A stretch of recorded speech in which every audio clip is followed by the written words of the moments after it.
Jacqueline Chung, the Senior Principal of St. James's Church Kindergarten in Singapore, and I've been the principal there for the past 17 years.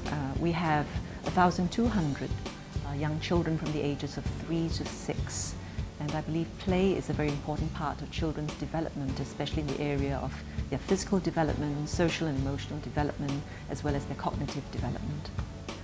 Well, children, unfortunately, are playing less because much of education has become quite formal in terms of instruction, and so children are having a lot of screen time and not much play time, especially outdoors and social interaction with others.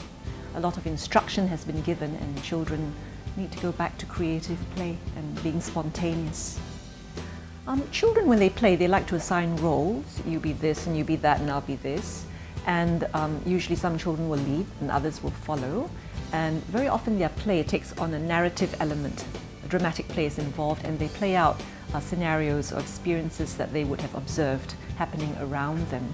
And children like to play with things that are open-ended because then they can create whatever they want to from it. I mean, a box is wonderful, or just a piece of wood is great because it can be anything they want it to be.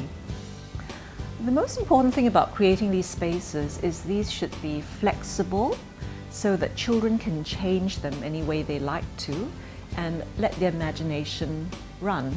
And it's best to have open-ended materials. So rather than building a structure that looks like a spaceship, because that's all it'll be, a spaceship, it should be something that can be anything depending on the child's imagination. And spaces could be large open spaces. They could also be smaller little hidey holes where children can hide in, peek, and this really allows them to have a variety of play. And also, I think, bearing in mind the kind of weather some countries have in Asia, shade from sun and rain is very important, and we need to take into consideration the kind of surfaces that children play with so that there are a variety of textures. One of the things designers could think of is to use materials that come from the environment. For example, bamboo or Asian hardwood. That would be quite interesting, rather than just commercial equipment and materials that you can buy, from any company. And it's good to incorporate certain elements of culture, so long it doesn't become a very touristy or cliched approach. And bearing in mind the kind of environment where the play space is supposed to be, it should not stick out, but it should rather be integrated into and blend in with the environment. It should make sense.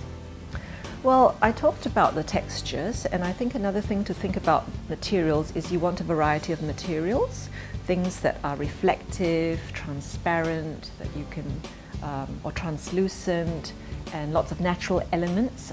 Play space ideally should involve sand, water, stones, and lots of elements of nature, trees, bushes, flowers, because it's not just about equipment that's man-made, but it's also about a natural environment, and nature really speaks to the heart of children and invites them to play.